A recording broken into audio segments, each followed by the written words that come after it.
Apparently, the Prime Minister this morning told his party room, "You do your job and I'll do mine." It really raises a question, doesn't it? Why bother starting now? You know, more than 700 people have died in aged care with COVID this year alone. And we're, about halfway through February. Why bother starting to do your job now, Prime Minister? Every day, what we get from the Prime Minister and the ministers on his front bench and some of his very loud and talkative backbenchers is an attempt to divert from the failures that are racking up. And the failures aren't just failures of politics. They are failures to resolve real problems, like the crisis in aged care, in nursing homes and disability homes, that is going unaddressed because all the Prime Minister can do is think up ways to try to campaign in question time and have scare campaigns about the opposition. My community, like I assume many communities around this country, they don't actually ask for all that much from their politicians and their leaders. They don't ask that much from government, except they want a government that works in their interest. They want a government that looks after them, particularly in their times of need and vulnerability. They don't want a government that fails to plan, that fails to take action when it's needed, and then makes last-minute announcements to try to patch over problems, to try to fool people into thinking that they're doing their job, or, just before an election comes, to announce, "Now I'm going to do my job." You know, who suffers? Vulnerable Australian people. 2 days ago, the CEO of Palliative Care South East in my home state told The Guardian that in the first 3 weeks after Christmas, as Omicron spread, she thought to herself, "Oh my goodness, how are we going to survive?"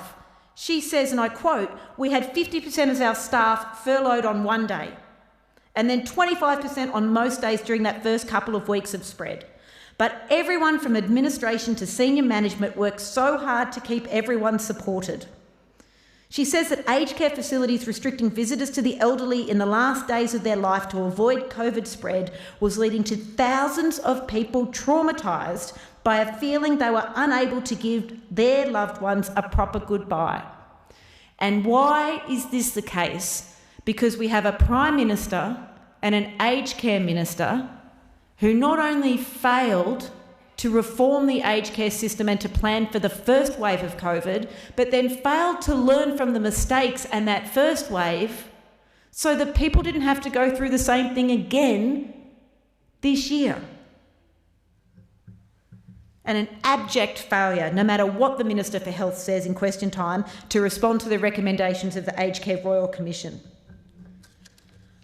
This Prime Minister, if he thinks that his announcement of this $800 bonus for aged care workers, the last 400 to come just before the election, is going to fool people in the aged care sector and people whose families are in aged care facilities, that this government is doing something to deal with the crisis, he's fooling himself.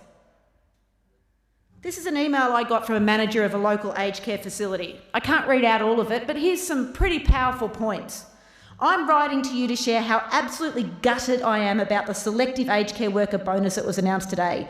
Tears well in my eyes as I write this email. I'm feeling absolutely hopeless that fair and equitable real change and recognition will ever happen in our sector.